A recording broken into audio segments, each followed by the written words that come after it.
So, hello everyone. I am Prasham Trivedi, and today I am back with yet another new chapter. आपके biology का chapter number 5, very important, very interesting, very intriguing, a little like slightly difficult, लेकिन बहुत ही मज़ेदार chapter है, बहुत ही important chapter है, molecular basis of inheritance. क्या मतलब होता है इसका, इस चैप्टर में हम क्या पढ़ेंगे, इसकी मैं ऊपर सबसे पहले बात कर लेता हूँ. इनहेरिटेंस क्या होता है पहले तो. इनहेरिटेंस मीन्स कि the passage of characters from parents to the progeny. माता पिता से बच्चे तक जो भी कैरेक्टर्स, जो भी कैरेक्टरिस्टिक्स, जो भी खूबियाँ खामियाँ पास ऑन होती है उसे कहते हैं इनहेरिटेंस. और हम जानते हैं कि हम अपने आसपास देखते हैं, कई सारे परिवार होते हैं, कई माता पिता उनके बच्चे होते हैं, तो हम देखते हैं कि वो काफ़ी हद तक अपने माता पिता पे जाते हैं, काफ़ी सिमिलर होते हैं दिखने में भी और अपनी उनकी आदतों में भी. लेकिन ये तो हमने देख के हमने पता कर लिया कि हाँ ऐसा है. लेकिन मूल रूप से एक इंसान के अंदर, एक सेल के अंदर हो क्या रहा है जिससे जो बच्चे हैं वो माता पिता पे ही जाते हैं. ऐसा क्यों नहीं कि वो उनसे बिल्कुल अलग आते हैं. तो ये इसका जो मॉलिक्यूलर बेसिस है कि भाई जो कोश है, उस कोश के अंदर ऐसी क्या प्रक्रिया होती है कि जो प्रोजेनी है वो बिल्कुल अपने पेरेंट्स पे जैसे लगती है.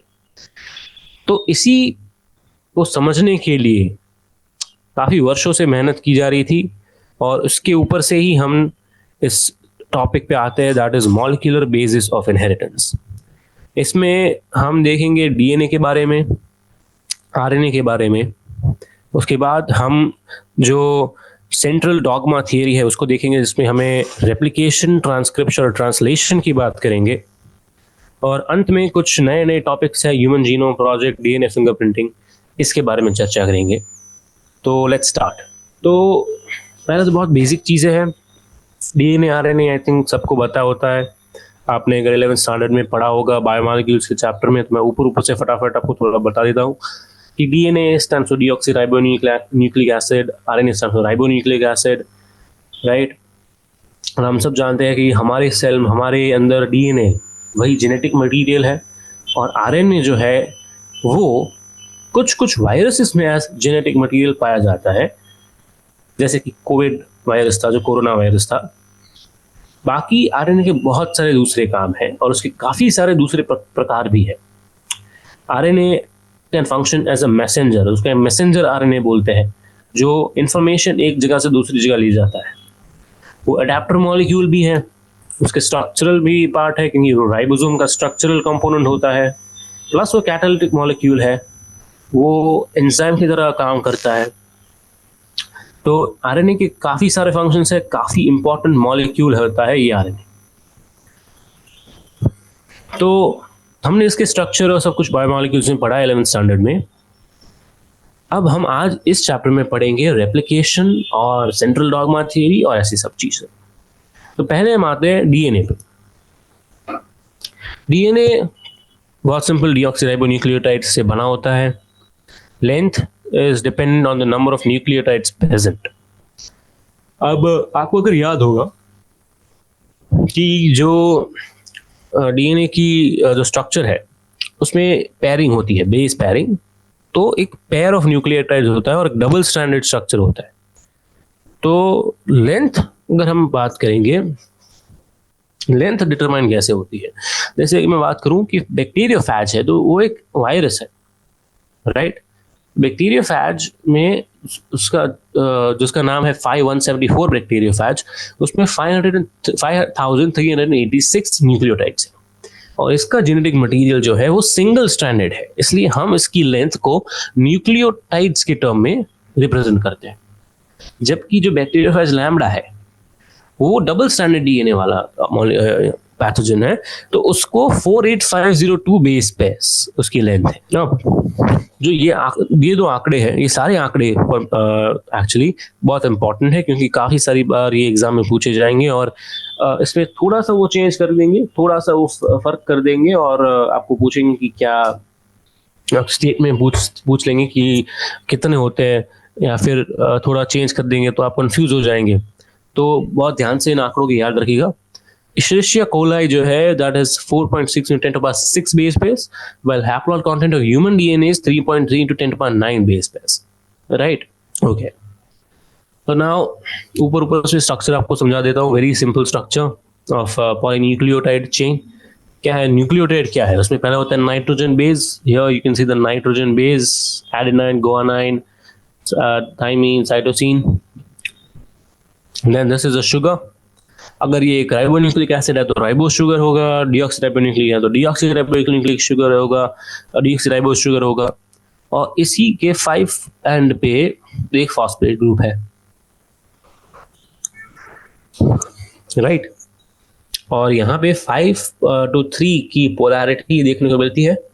5 प्राइम पे हमेशा फॉस्फेट ग्रुप होता है, 3 प्राइम पे हमेशा हाइड्रॉक्सिल ग्रुप होता है, राइट। यही सारी चीजें इसमें लिखी गई है। प्लस आपको बताया कि डीएनए डबल स्टैंडर्ड स्ट्रक्चर है और हमेशा नाइट्रोजन बेस में जो पेयरिंग होती है वो हमेशा ATGC तरीके से होती है। Adenine pairs with thymine, guanine pairs with cytosine, right. तो इसको जो बोलते हैं Chargaff rule. And Chargaff rule ये था कि जो ratio of between adenine and thymine and guanine and cytosine are constant and equals 1। कहने का अर्थ है कि A by T equals G by C equals 1, क्योंकि जितने एडेनाइन है उतने ही थाइमीन होंगे क्योंकि A pairs with T, और जितने गुआनाइन है उतने ही साइटोसिन होंगे because G pairs with C। So ATGC, इसलिए A by T is equal to 1 and G by C is also equal to 1। Now let's look at a little bit of history। DNA को पहली बार identify Frederick mister ने किया था 1869 में। इसको उसने नाम दिया था न्यूक्लिन। लेकिन उसको आइसोलेट करना बहुत देर तक मुश्किल था क्योंकि हमारे पास इतनी टेक्निकल एडवांसमेंट नहीं थी। 1953 में जेम्स वॉटसन और फ्रांसिस क्रिक ने एक्सरे डिफ्रैक्शन डेटा जो Morris Wilkins and Rosalind Franklin ने प्रपोज किया था, उसके बेस पे एक simple double helix model propose किया और इसमें base pairing was one of the hallmarks, right. तो ये थोड़ा हिस्टोरिकल इंपॉर्टेंस है, इसको भी आपको याद रखना पड़ेगा, बहुत पूछा जाता है ये। नेक्स्ट आते हैं कि ये जो स्ट्रक्चर ऑफ डीएनए है वो इतना यूनिक क्यों है, हम उसको डिटेल में क्यों पढ़ते हैं इतना। तो base pairing confers a very unique property and because जो चेन होती है डबल स्टैंडर्ड डीएनए मॉलिक्यूल है, उसमें दोनों जो चेन है वो एंटी पैरेलल होती है और कॉम्प्लीमेंट्री होती है। अगर एक चेन में ए है तो उसके सामने हमेशा टी ही आएगा और कोई हो नहीं सकता। एक में अगर जी है तो सामने सी आता है, तो वो कॉम्प्लीमेंट्री है। और वो एंटी पैरेलल है, अगर एक 5 प्राइम टू 3 प्राइम है तो दूसरी चेन हमेशा 3 प्राइम टू 5 प्राइम ही रन करेगी। तो अगर आप देखिए सेलिएंट फीचर्स में 2 polynucleotide chain, backbone is sugar and phosphate, base project inside, anti parallel polarity. And हाँ, जो बेस पेयरिंग होती है उसमें एक्चुअली कौन से बॉन्ड होते हैं, तो we know that they are hydrogen bonds. Hydrogen bonds like adenine और थाइमीन के बीच 2 हाइड्रोजन बॉन्ड्स और गुआनाइन और साइटोसिन के बीच 3 हाइड्रोजन बॉन्ड्स होते हैं। एंड इसलिए हमेशा ये होता है कि प्यूरिन यानी कि एडेनाइन एंड गुआनाइन प्यूरिन्स है, उनके सामने हमेशा एक पिरिमिडीन आता है लाइक थाइमीन और साइटोसिन। इसके कारण क्या होता है कि जो डायमीटर है वो यूनिफॉर्म रहता है। अनदर इंपॉर्टेंट पॉइंट इज कि जो चेन है वो एक राइट हैंडेड हीलिक्स में कॉइल होती है, राइट हैंडेड फैशन में, जिसकी पिच 3.4 नैनोमीटर होती है, right? Pitch is 3.4 nanometers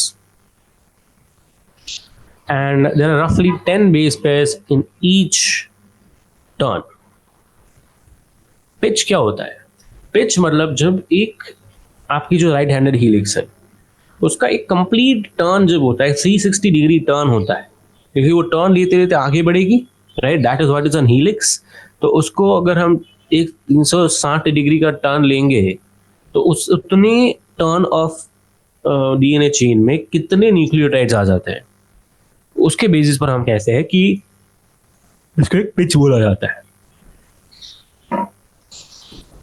जो पिच है दैट इज 3.4 नैनोमीटर, और एक पिच में लगभग 10 बेस पेयर होते हैं। उसका मतलब ये हुआ कि एक दो बेस पेयर्स के बीच का जो डिस्टेंस है that is 0.34 nanometres approximately, and the plane of one base pair stacks over the other. तो एक के ऊपर एक ये स्टैक होती है, तो इसके कारण भी स्टेबिलिटी इंक्रीज होती है। अब क्या है सेंट्रल डॉगमा? फ्रांसिस ने इसको प्रपोज किया था, सेंट्रल डॉगमा को। कहना क्या चाहता है, एक डीएनए जो है वो खुद अपने आप रेप्लिकेट होकर नया डीएनए बनाता है, लेकिन अगर वो ट्रांसक्रिप्शन करता है तो एमआरएनए बनता है, और अगर वो ट्रांसलेशन करता है तो हमें प्रोटीन मिलता है। और इसको बोलते हैं सेंट्रल डॉगमा ऑफ लाइफ, कि from deoxyribonucleic acid all the way to peptide chains, this conversion of genetic material into structural and functional proteins is called the central dogma of life. And यहाँ पे एक छोटी सी चीज जो हम बाद में आगे आएगी हम बात करेंगे, that is reverse transcription. RT-PCR आप सबने नाम सुना होगा, reverse transcription polymerase chain reaction. RT-PCR जो है that is nothing but reverse transcription. तो reverse transcription मतलब अगर transcription is DNA to RNA, then reverse transcription is basically RNA to DNA, right? ये क्रिक को पता नहीं था, लेकिन बाद में बाल्टीमोर एंड टेमिन ने 1970 if I'm not wrong, उन्होंने रिवर्स ट्रांसक्रिप्शन शोध की थी। रिवर्स ट्रांसक्रिप्टेज एंजाइम उनको मिला था, और उसके बेसिस पर हमें समझ में आया था कि काफ़ी सारे जो है वायरसेस है, जो आरएनए वायरसेस है, वो अपना जेनेटिक मटेरियल, अपना जो इन्फेक्शन है वो कैसे कॉज करते हैं, that is via reverse transcription. उसकी डिटेल हम बाद में बात करेंगे। Next we have is the packaging of DNA helix. तो ऑब्वियस बात है कि इतना बड़ा जेनेटिक मटेरियल है, लगभग 2 मीटर जितना जेनेटिक मटेरियल एक सेल में है, हमारी एक सेल में। और सेल आप जानते हैं कि इतनी छोटी साइज होती है, इतनी, और सेल भी नहीं, सेल के न्यूक्लियस में ये डीएनए मटेरियल होता है, जिसका टिपिकल न्यूक्लियस का dimension is 10⁻⁻⁶ meters, and the length of the genetic material of the human being is 2 meters of a single cell. So you can understand कि जो जेनेटिक मटेरियल है उसको बहुत ही कंडेंस करके, उसको बहुत ही कंपाउंड बना के उसको स्टोर करना पड़ता है, right? So to do that we need more proteins, we need packaging proteins, we need stabilising proteins, we need proteins जो उसको कंडेंस करेंगे, उसको एक बहुत ही कंडेंस्ड स्टेट में लाकर उनको हम पैक कर सकते हैं। तो अगर मैं बात करूं कि प्रोकैरियोट्स में कोई डिफाइंड न्यूक्लियस नहीं होता, डीएनए स्कैटर्ड होता है, और डीएनए जो नेगेटिवली चार्ज्ड है उसको कोई पॉजिटिवली चार्ज प्रोटीन्स होल्ड करते हैं एक पर्टिकुलर रीजन में, जो उसको बोलता है न्यूक्लियोइड, जिसमें बहुत लार्ज लूप्स होते हैं, राइट? प्रोकैरियोट्स को बहुत सिंपल है, कुछ ज्यादा है नहीं, जो इंपॉर्टेंट है वो हमारा है। तो यूकैरियोट्स में क्या होता है, हिस्टोन प्रोटीन्स होते हैं जिसमें आर्जिनिन लाइसिन हाई अमाउंट में होते हैं, वो बेसिक प्रोटीन्स होते हैं, और हिस्टोन को ऑर्गेनाइज होते हैं 8 मॉलिक्यूल्स जो है हिस्टोन के ऑर्गेनाइज होते हैं, बनाते हैं हिस्टोन ऑक्टामर, राइट? ये हिस्टोन ऑक्टामर है, इसमें 8 प्रोटीन होते हैं। कौन से H2A, H2B, H3, H4, इन सभी के 2 कॉपीज होते हैं, तो ये कुल मिला के 8 प्रोटीन होते हैं हिस्टोन ऑक्टामर। उसके आजू बाजू वाइंड होता है हमारा डीएनए, और इसको पूरा जो ये है, right, this histone octamer being wrapped around by around 200 base pair of DNA, इसको बोलते हैं एक न्यूक्लियोसोम। और दो ऐसे न्यूक्लियोसोम को कनेक्ट करता है एक linker protein which is also histone, H1 histone, right. अब ऐसे न्यूक्लियोसोम में लगभग 200 बेस पे डीएनए हेलिक्स होता है। और न्यूक्लियोसोम को अगर हम रिपीट करते रहते हैं, रिपीटिंग यूनिट्स को बोलते हैं क्रोमैटिन। इसके बीच में एक और स्टेज आता है when nucleosomes are arranged in a helix formation. Nucleosome का एक हीलिक्स बनता है, एक सोलेनॉइड टाइप बनता है जिसको बोलते हैं सोलेनॉइड। उस सोलेनॉइड में लगभग उसकी जो डायमीटर होता है that is around, if I am not wrong, 30 nanometres. और उसमें लगभग 6 न्यूक्लियोसोम आ जाते हैं, राइट। जब एक न्यूक्लियोसोम का, अगर मैं डायमीटर की बात करूं, एक न्यूक्लियोसोम का 10 नैनोमीटर्स होता है और इसका 30 नैनोमीटर्स होता है। सोलेनॉइड आगे जाके और कंडेंस स्टेट में क्रोमैटिन बनाता है, तो थ्रेड लाइक बॉडीज हमको मिलते हैं। और ये जो beads on a string appearance है that is the nucleosomes in chromatin. जी यहाँ पे आपको एक इलेक्ट्रॉन माइक्रोस्कोपिक पिक्चर दिया गया, एक electron micrograph, that is a beads on a string picture. Chromatin को जब वो इनएक्टिव स्टेज में होता है, जब सेल डिवीजन के स्टेज में होता है, तब उसको स्टोर करते हैं और कंडेंस और कॉइल करके स्टोर करते हैं, specially the metaphase stage, into a chromosome. और उसमें बहुत सारे हाई प्रोटीन जरूरत होते हैं जिसको बोलते हैं हम non histone chromosomal proteins, non histone chromosomal proteins. अब यूक्रोमैटिन और हेटेरोक्रोमैटिन की बात करते हैं। तो euchromatin is region of the chromatin which is loosely packed and stains lightly and is referred as euchromatin. जो डेंसली पैक्ड होता है और जो जिसमें डार्क स्टेन आता है उसको बोलते हैं हेटेरोक्रोमैटिन। और क्योंकि वो लूजली पैक्ड है, मतलब कि वो कंडेंस स्टेट में नहीं है, तो इजीली अवेलेबल है for transcription, for conversion into proteins. तो euchromatin is transcriptionally active, but इस हेटेरोक्रोमैटिन इज इनएक्टिव। नेक्स्ट, अब हमने ये तो पढ़ लिया कि डीएनए का स्ट्रक्चर कैसा, पैकेजिंग कैसा, राइट। लेकिन हमें पता कैसे चला कि DNA is the genetic material? कैसे पता चला? किसने ये पता किया कि डीएनए ही वो चीज है जो एक जनरेशन से दूसरे जनरेशन में कैरेक्टरिस्टिक्स को पास ऑन करती है? So the search for genetic material began a very long time ago. बहुत बड़े बड़े साइंटिस्ट ने इसमें काम किया है। तो हम पहले बात करेंगे ट्रांसफॉर्मिंग प्रिंसिपल जो थियरी थी 1928 में फ्रेडरिक ग्रिफिथ ने क्या किया। उन्होंने लिया स्ट्रेप्टोकोकस न्यूमोनिया जो करता है न्यूमोनिया, और उन्होंने ये देखा कि स्ट्रेप्टोकोकस न्यूमोनिया के दो प्रकार होते हैं, एक होता है एस और दूसरा है आर। एस में एक स्मूथ शाइनी कॉलोनीज होती है, मतलब उसके ऊपर कैप्सूल बनती है, यानी कि आर जो है रफ कॉलोनीज बनाता है क्योंकि उसके पास कोट नहीं होता। एस के पास एक म्यूकोपॉलीसैकेराइड का कोट होता है। और एस स्ट्रेन है वो विरुलेंट है, मतलब एस स्ट्रेन न्यूमोनिया कर सकता है और उससे डेथ हो सकती है, लेकिन आर स्ट्रेन ये नहीं कर सकता। तो एस स्ट्रेन अगर माइस में इंजेक्ट करेंगे तो mice will die. R strain on the other hand, if injected into mice, mice will live. Now Griffith ने क्या किया? ग्रिफिथ ने हीट करके बैक्टीरिया को मार दिया। अब heat killed S strain bacteria, जब उसको माइस में इंजेक्ट किए तो माइस नहीं मरे, माइस में इन्फेक्शन नहीं हुआ क्योंकि the bacteria had been killed. लेकिन if S strain heat killed bacteria के साथ आर स्ट्रेन लाइव बैक्टीरिया भी डाले गए तो हमें पता चला कि माइस डाई। और ऐसा क्यों? बिकॉज जो एस स्ट्रेन के अंदर जो भी ऐसी चीज थी जो इन्फेक्शन न्यूमोनिया करती थी वो मरी नहीं थी, that had not been destroyed.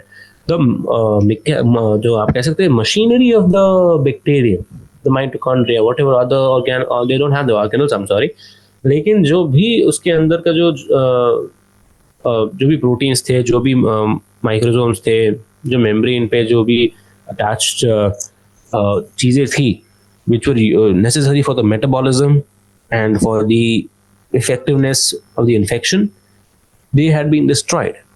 However, the thing that actually caused the pneumonia वो डिस्ट्रॉय नहीं हुई थी। और जब एक आर स्ट्रेन बैक्टीरिया डाला गया तो उसने वो चीज अपने अंदर उठा ली और फिर वो कन्वर्ट हो गया, एक ट्रांसफॉर्म हो गया एस बैक्टीरिया में। मतलब कि वो भी एक पॉलीसैकेराइड कोट बनाने लगा और उसके वो भी विरुलेंट बन गया। और उसने ये ग्रिफिथ ने ये कहा कि this could only be possible due to the transfer of the genetic material. However biochemical nature हमें इससे पता नहीं चला। हमें पता चला कि कुछ ऐसी चीज है जो एक से दूसरे में जाती है और इसके कारण जो रफ स्ट्रेन है, नॉन विरुलेंट है, वो विरुलेंट बन जाता है।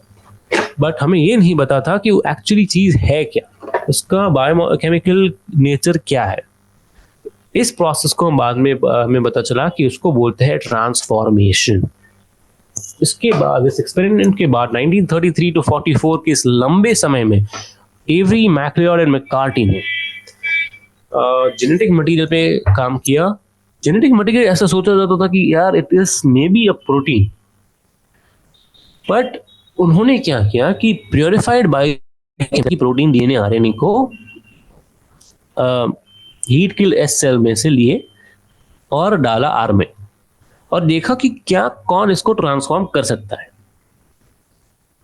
उन्हें पता चला कि सिर्फ और सिर्फ डीएनए ही ऐसी चीज है जो आर बैक्टीरिया को एस बैक्टीरिया में ट्रांसफॉर्म कर सकती है। उन्होंने ये भी देखा कि जो प्रोटीज डालेंगे या फिर आरएनएस डालेंगे, प्रोटीज क्या है, तो प्रोटीन को डाइजेस्ट करने वाली enzymes, RNS RNA digesting enzymes. अब ये डाला गया तो इसमें ट्रांसफॉर्मेशन में अफेक्ट नहीं किया, लेकिन जब भी हमने डीएनएस डाला, डीएनए को डाइजेस्ट करने वाली एंजाइम, इसके कारण ट्रांसफॉर्मेशन अटक गया।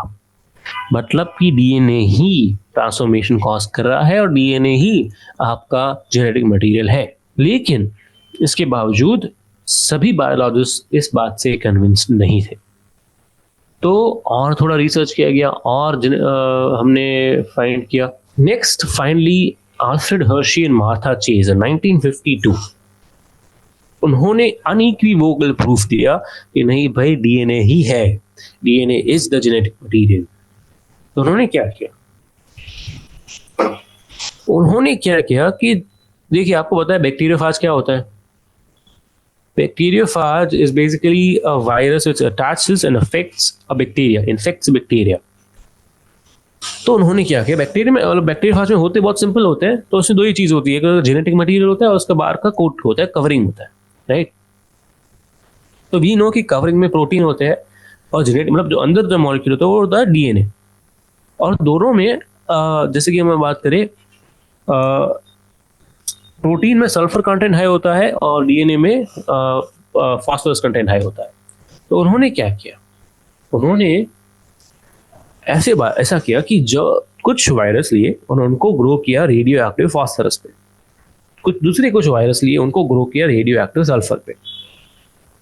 अब जो भी रेडियो एक्टिव फास्फोरस पे ग्रो किए उसका डीएनए रेडियो एक्टिव हुआ, और जो भी रेडियो एक्टिव सल्फर पे ग्रो किए उनका प्रोटीन कोट रेडियो एक्टिव हुआ, राइट। तो फिर उन्होंने इनको इन्फेक्ट किया on a few bacteria, E coli bacteria पे। उसके बाद उन्होंने ब्लेंडिंग की। ब्लेंडिंग करके क्या हुआ कि ब्लेंडिंग करके हमें जो बैक्टीरिया जो उसके ऊपर अटैच था बैक्टीरिया पे वो निकल गया। उसके बाद सेंट्रीफ्यूगेशन किया गया जिसमें जो बैक्टीरियोफाज और जो बैक्टीरिया है वो सेपरेट हो गए, राइट।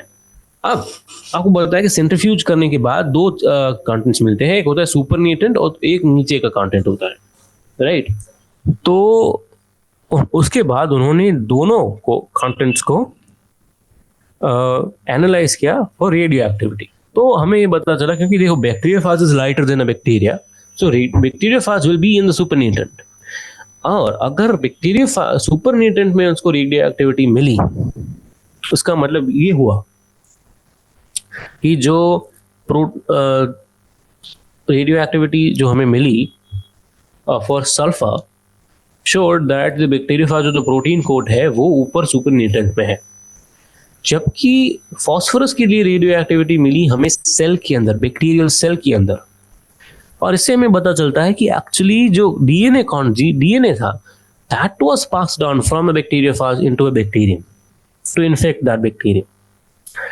एंड इसके बाद हमें एक अनइक्विवोकल प्रूफ मिल गया कि हाँ, ये डीएनए ही है that is the genetic material that is responsible for passing on characteristics, that is responsible for all that we see around us। और इस हर्शी चेज एक्सपेरिमेंट से हमें ये अनइक्विवोकल प्रूफ मिला है। तो अब नेक्स्ट आते हैं कि जेनेटिक मटीरियल में पता चल गया डीएनए, तो हमें समझ में आ गया कि यार ये प्रोटीन नहीं है, तो ये डीएनए ही क्यों है? न्यूक्लिक एसिड तो आरएनए भी है, तो आरएनए क्यों नहीं? तो एक्चुअली ऐसी नहीं है, ऐसी बात नहीं है। आरएनए बहुत सालों पहले आरएनए भी एक जेनेटिक मटेरियल हुआ करता था। आज भी कई वायरसेस में आरएनए जेनेटिक मटेरियल होता है, लेकिन विथ टाइम जैसे डीएनए का एडवेंट हुआ, उसके बाद DNA was a more structurally stable molecule, और इसी के कारण डीएनए आरएनए की बजाय डीएनए जेनेटिक मटेरियल की तरीके से अपीयर होने लगा। मैं बात जैसे कर रहा था कि RNA is a genetic material for what? Tobacco mosaic virus, QB bacteriophage, ये याद रखिएगा। इनमें आरएनए जेनेटिक मटेरियल है। इवन कोरोना वायरस में आरएनए जेनेटिक मटेरियल है। नाउ अब किसी भी मॉलिक्यूल को अगर जेनेटिक मटेरियल की तरीके से रहना है तो उसके क्या क्राइटेरिया फुलफिल करने पड़ेंगे? उसका रेप्लिकेशन सेल्फ रेप्लिकेट होना चाहिए, वो केमिकली स्ट्रक्चरली स्टेबल होना चाहिए, उसमें स्लो म्यूटेशन होने चाहिए, और उसका expression in the form of Mendelian characters होना चाहिए। मतलब वो डीएनए मतलब जो जेनेटिक मटेरियल है उसकी वो खुद अपनी कॉपी बना सकता होना चाहिए, वो स्टेबल होना चाहिए, उसमें स्लो चेंजेस, फास्ट चेंजेस नहीं, ड्रास्टिक चेंजेस नहीं, स्लो चेंजेस होने चाहिए, क्योंकि slow changes will lead to an improvement, will lead to variation, will lead to better survival opportunities, better adaptability. Or one more important thing is it should be able to express itself in the form of Mendelian characters. यानी कि वो जो genetic material है वो transcribe और translate होके protein बनाना चाहिए, वो बॉडी के स्ट्रक्चरल और फंक्शनल प्रोटीन बना सकता होना चाहिए, मेंडेलियन कैरेक्टरिस्टिक्स दिखाना चाहिए। अगर वो ऐसे कर सकता है तभी जाके हम उसको एक जेनेटिक मटेरियल का दर्जा दे सकते हैं। अब हम जानते हैं कि डीएनए आरएनए दोनों रेप्लिकेट कर सकते हैं, राइट? दूसरे कोई मॉलिक्यूल ऐसा नहीं कर सकते जब डीएनए आरएनए कर सकते हैं। स्टेबिलिटी की बात करें तो स्टेबिलिटी में DNA is far more stable, और हमें ये भी पता चला कि ग्रिफिथ के जो ट्रांसफॉर्मिंग प्रिंसिपल का जो एक्सपेरिमेंट था उसमें भी हीट देने के बावजूद डीएनए डीनेचर होने के बावजूद वापस रीनेचर हो गया था, राइट? और डीएनए में डीऑक्सीराइबोस शुगर है, और वो शुगर में सेकंड कार्बन पे जो हाइड्रोक्सिल ग्रुप है वो आरएनए में प्रेजेंट होता है, डीएनए में प्रेजेंट नहीं होता है।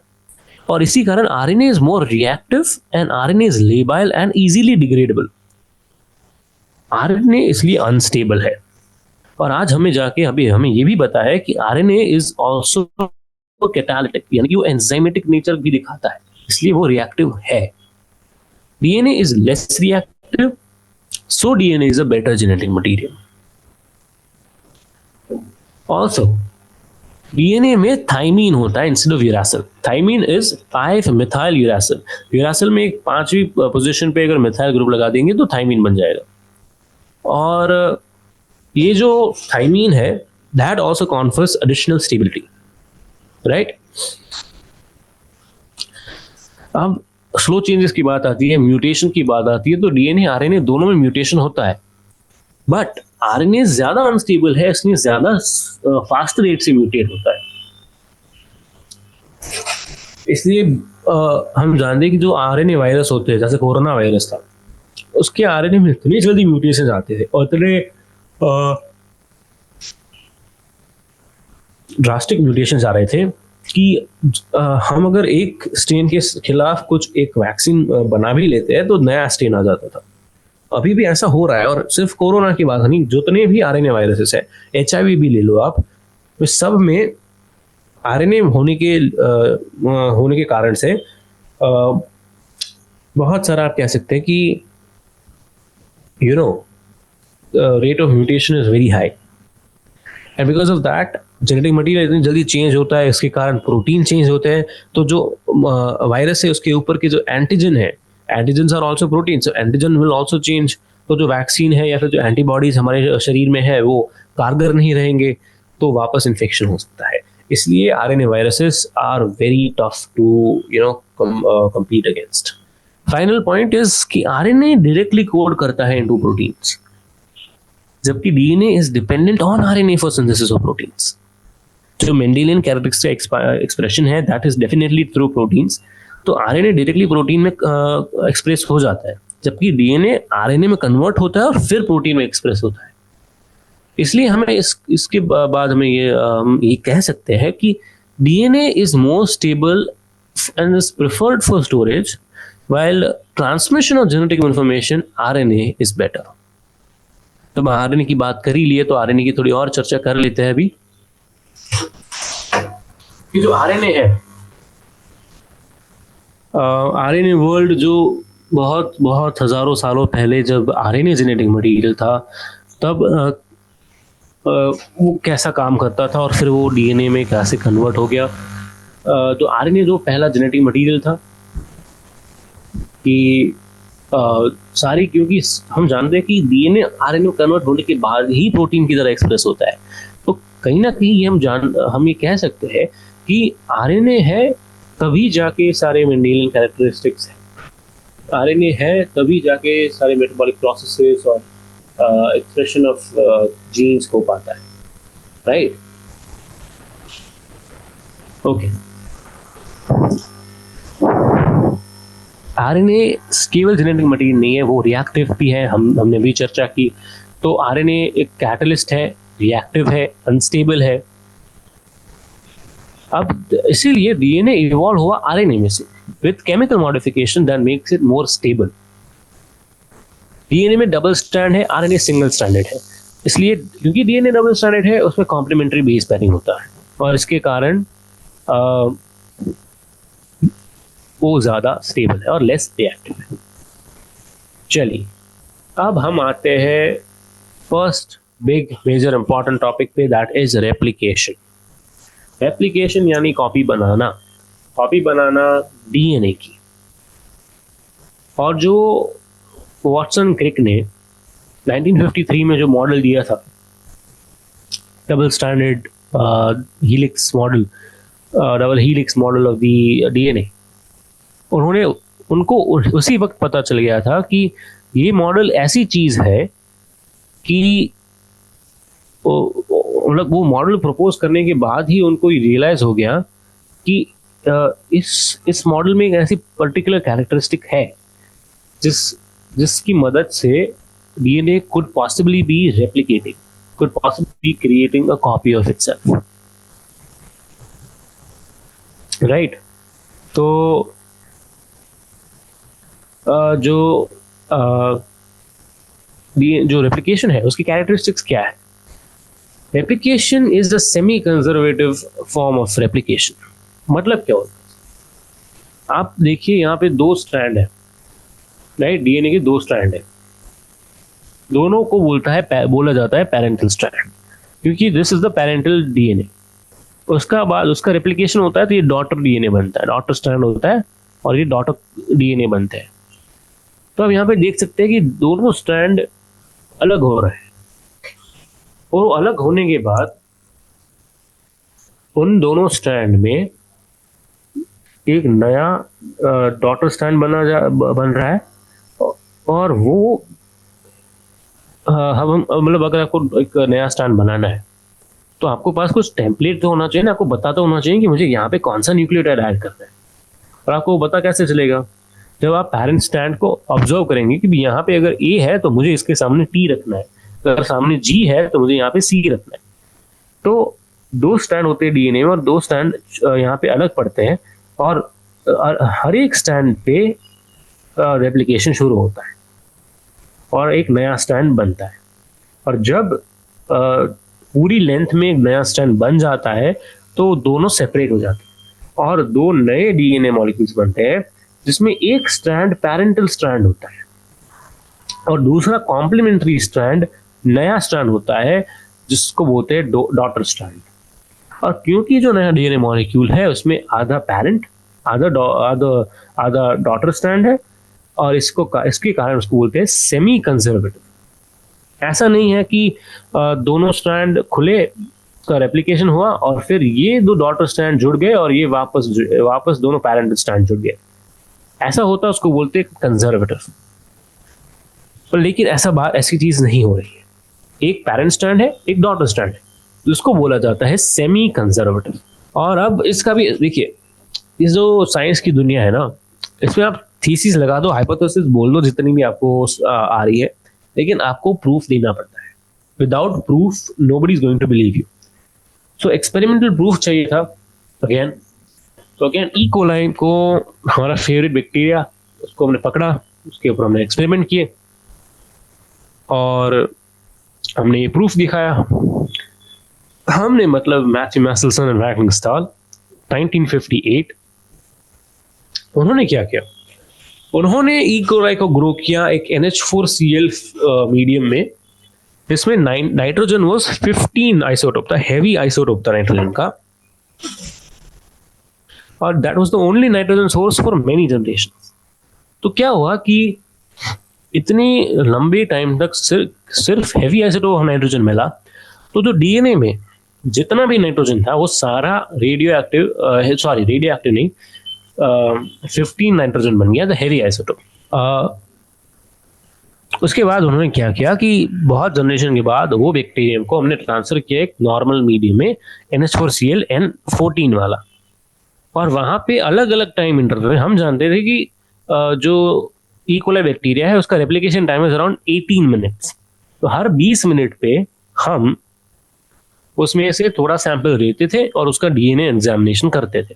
कैसे करते थे? क्योंकि हम जानते हैं कि N15 N14 दो मॉलिक्यूल है, N15 is a heavy isotope, तो हम उसको वेट के बेसिस पर सेंट्रीफ्यूगेशन करके CaCl gradient, density gradient, caesium chloride के डेंसिटी ग्रेडियंट में सेंट्रीफ्यूगेशन करके हम सेपरेट करते थे। तो और उसके बाद हमें क्या मिला कि हमें सेंट्रीफ्यूगेशन के बाद ऐसे बैंड्स देखने को मिले। हमने पहली बार जब सेंट्रीफ्यूज किया तो हम जानते हैं कि सिर्फ N15 ही डीएनए था, क्योंकि N15 में बहुत लंबी टाइम तक उन्होंने ग्रो किया था। तो केवल एक बैंड मिला जो हेवी बैंड था, क्लोजर टू द बॉटम था, हेवी बैंड था। उसके बाद हमने एक साइकिल ऑफ रेप्लिकेशन के बाद डीएनए एग्जामिनेशन किया तो उसमें N15 N14 मिला।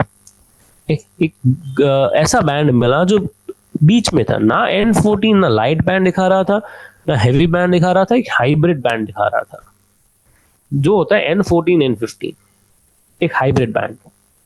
उसके बाद हमने एक और साइकिल होने दी, उसके बाद वापस हमने डीएनए को एनालाइज किया। इस बार हमें ये देखने को मिला कि एक लाइट बैंड है और एक हाइब्रिड बैंड है।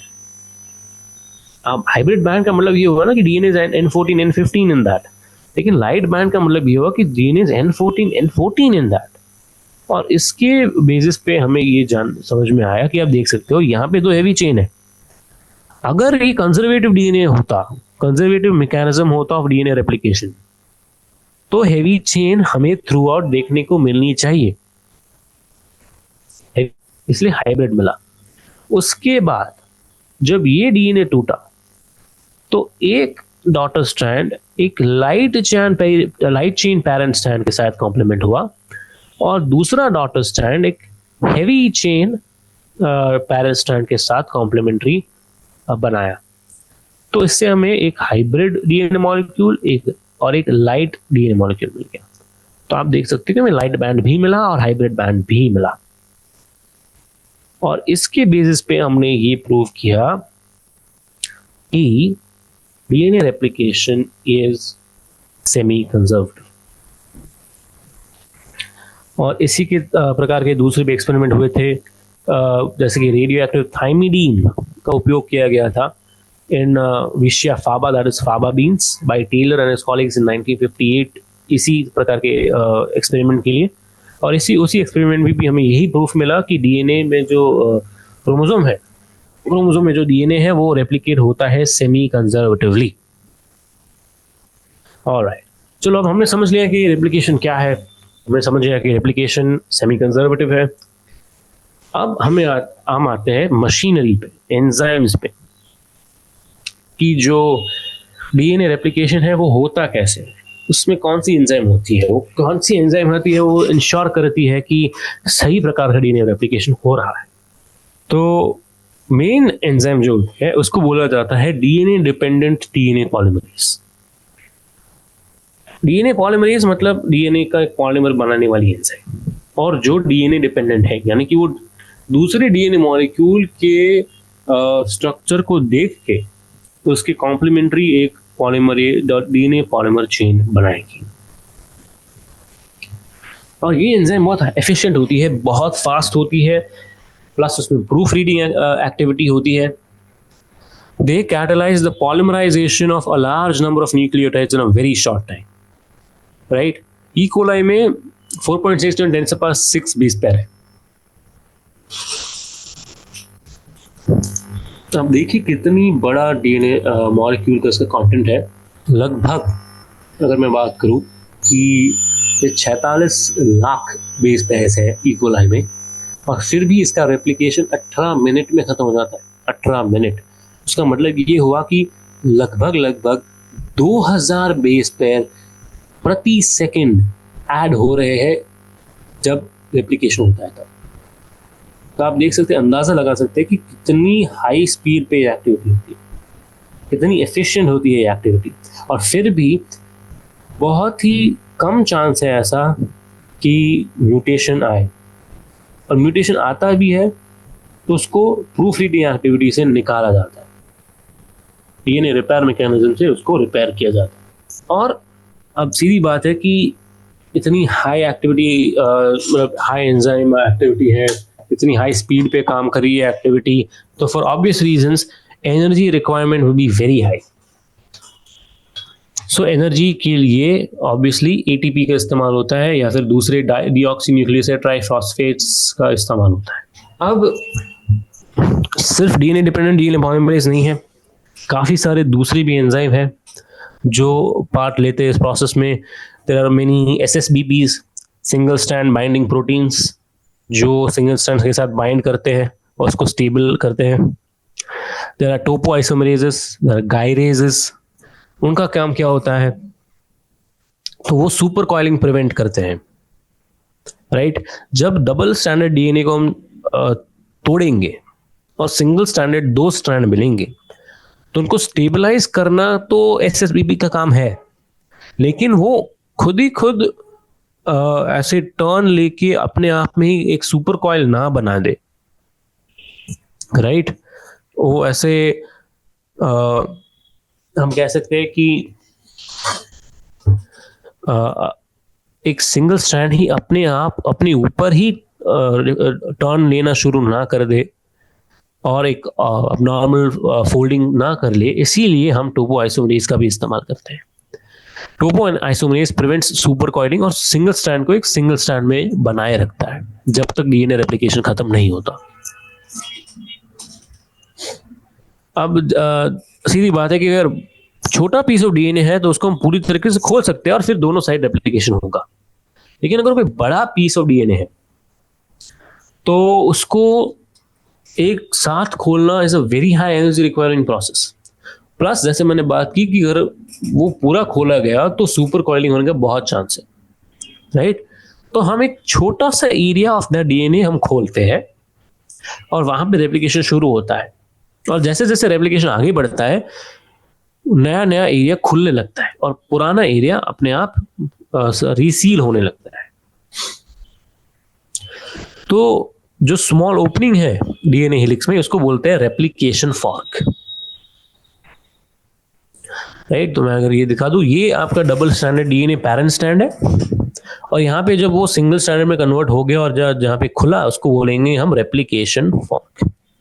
अब यहाँ पे हम देख सकते हैं कि रेप्लिकेशन हो रहा है दोनों स्ट्रैंड पे रेप्लिकेशन हो रहा है, लेकिन एक साइड एरो इस प्रकार से है और दूसरी साइड एरो इस प्रकार से है, और वो छोटे छोटे 3 एरो दिखाए गए हैं। तो ऐसा क्यों है, ये क्या हो रहा है, इसको समझते हैं। ये जो रेप्लिकेशन है सॉरी जो रेप्लिकेशन है वो उसकी मेन एंजाइम है डीएनए डिपेंडेंट डीएनए पॉलीमरेज। और वो जो एंजाइम है उसकी एक्टिविटी एक ही डायरेक्शन में होती है, that is 5 prime to 3 prime. कहने का अर्थ ये है कि ये एंजाइम हमेशा नए न्यूक्लियोटाइड्स को 3 prime end of the previous nucleotide पे ही ऐड कर सकेगी। अब ये कहना क्या चाहता हूं मैं, चलिए मैं फिगर से समझते हैं। तो ये आप देख सकते हैं 5 prime to 3 prime parent strand है, रादर इसको बोलेंगे हम 3 प्राइम टू 5 प्राइम। तो डीएनए पॉलीमरेज एंजाइम की एक्टिविटी ऐसी है कि यहाँ पे हमेशा, अब मैं एक और छोटा कंसेप्ट है जिसको बोलते हैं प्राइमर। प्राइमर कॉन्सेप्ट क्या कहता है कि जब भी रेप्लिकेशन शुरू होता है तो रेप्लिकेशन के दौरान पहले एक छोटा सा आरएनए का ऑलिगोन्यूक्लियोटाइड चेन बनता है, क्योंकि सीधा डीएनए का स्ट्रैंड बनना शुरू होना इज नॉट पॉसिबल। ये टेक्निकली मॉलिक्यूलर आप ऐसा कह सकते हो कि ये ऐसी मैकेनिज्म मशीनरी ही नहीं है कि हम डीएनए सीधा स्ट्रैंड बनाना शुरू कर दें। हमें पहले एक प्राइमर बनाना पड़ता है, और प्राइमर को बनाता है एक प्राइमेज एंजाइम। और जो प्राइमेज एंजाइम है वो एक प्राइमर बनाने के बाद यहां से डीएनए सिंथेसिस शुरू होता है, यानी कि एक छोटा आरएनए का स्ट्रैंड बनता है, उसके बाद से डीएनए का स्ट्रैंड बनना शुरू हो जाता है। और जो डीएनए का, इसलिए जो आरएनए का स्ट्रैंड है, अब सीधी बात है, यहाँ पे एक 3 प्राइम एंड है, तो आरएनए का स्ट्रैंड बनेगा वो कैसा होगा, 5 प्राइम टू 3 प्राइम। तो यहाँ पे 3 प्राइम में क्या होगा, एक 3 प्राइम हाइड्रोक्सिल ग्रुप होगा। तो जो 3 प्राइम हाइड्रोक्सिल ग्रुप है वहां पे वो DNA dependent DNA polymerase bind कर पाएगा, और वहां पे एक नया डीऑक्सीराइबोन्यूक्लियोटाइड ऐड कर पाएगा, इधर 3 प्राइम हाइड्रोक्सिल है।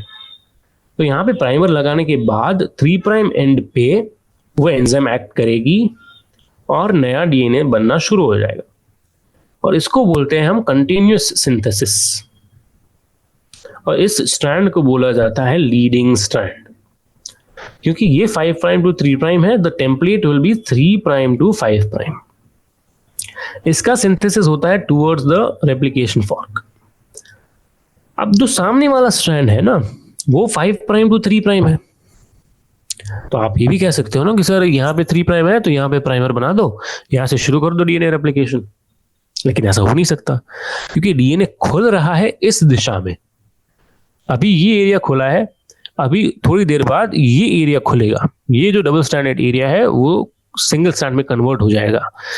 तो अगर हम इस स्ट्रैंड पे रेप्लिकेशन उल्टी दिशा में करेंगे तो हमने सामने वाला दिशा में जो फॉर्क है उसको खोलना पड़ेगा, but technically only this area opens. और हम जानते हैं कि हम ज्यादा एरिया नहीं खोल सकते, क्योंकि हम ज्यादा एरिया ऑफ डीएनए खोलेंगे तो सुपर कॉइलिंग होने के चांसेस है।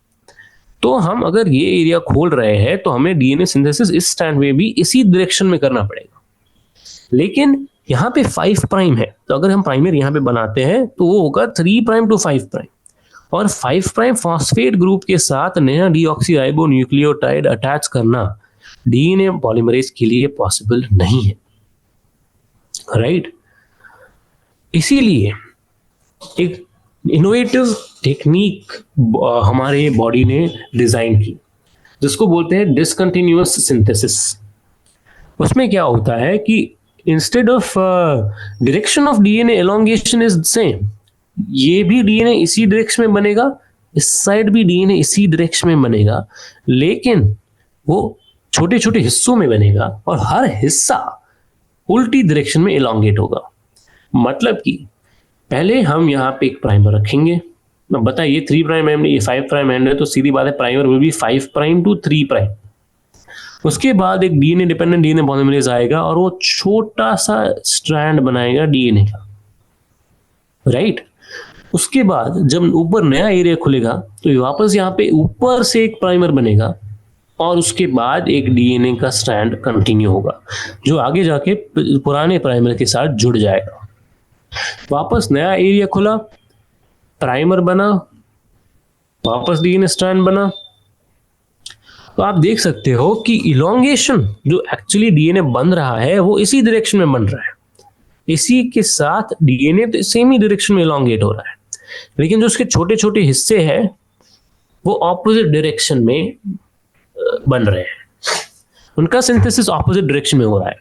ओवरऑल स्ट्रैंड सेम डायरेक्शन में बन रहा है, लेकिन हम उसको छोटे छोटे हिस्सों में बना रहे हैं और वो हिस्से का जो रेप्लिकेशन हो रहा है वो उल्टी डायरेक्शन में हो रहा है।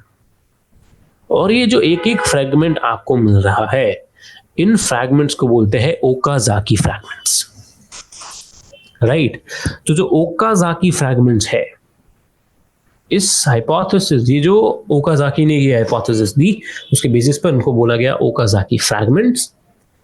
अब ये जो छोटे छोटे फ्रैगमेंट्स होते हैं, उनमें जो आरएनए प्राइमर है उसको डीएनए एक्सोन्यूक्लियस के द्वारा और अदर एंडोन्यूक्लियस के द्वारा उनको रिमूव किया जाता है और वापस से डीएनए पॉलीमरेज टाइप 1 उसको वापस नया डीएनए स्ट्रैंड बनाता है उस प्राइमर की जगह, आरएनए को वापस डीएनए रिप्लेस कर लेता है और डीएनए लाइगेज एंजाइम की मदद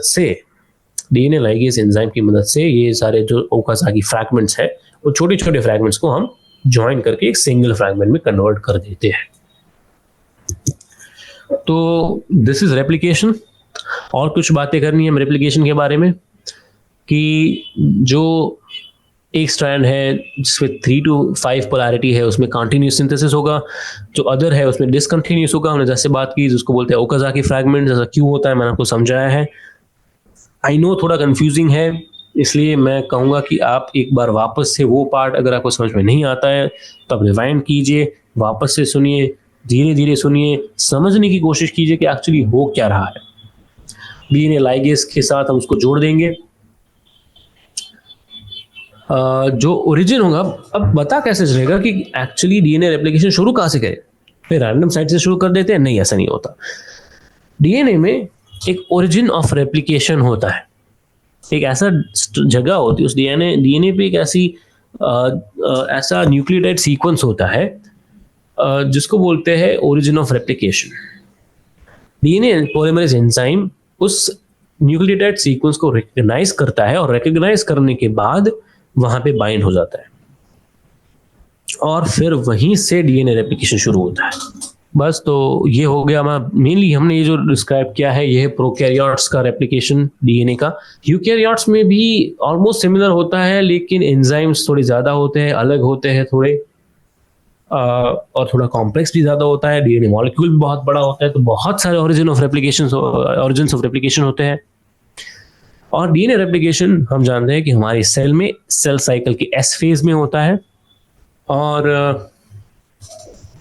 अगर सेल डिवीजन में फेलियर हुआ है इवन आफ्टर डीएनए रेप्लिकेशन तो पॉलीप्लॉइडी होने की शक्यता है। तो आई गेस डीएनए रेप्लिकेशन के साथ हम यहाँ पे एक विराम लेंगे। एक ऑलरेडी लंबा 1 घंटे का लेक्चर ऑलमोस्ट हो चुका है, तो लेट्स स्टॉप हियर। हमने रेप्लिकेशन समझा है, हमने हिस्ट्री समझी है, हमने स्ट्रक्चरल इंटीग्रिटी ऑफ डीएनए समझ ली है।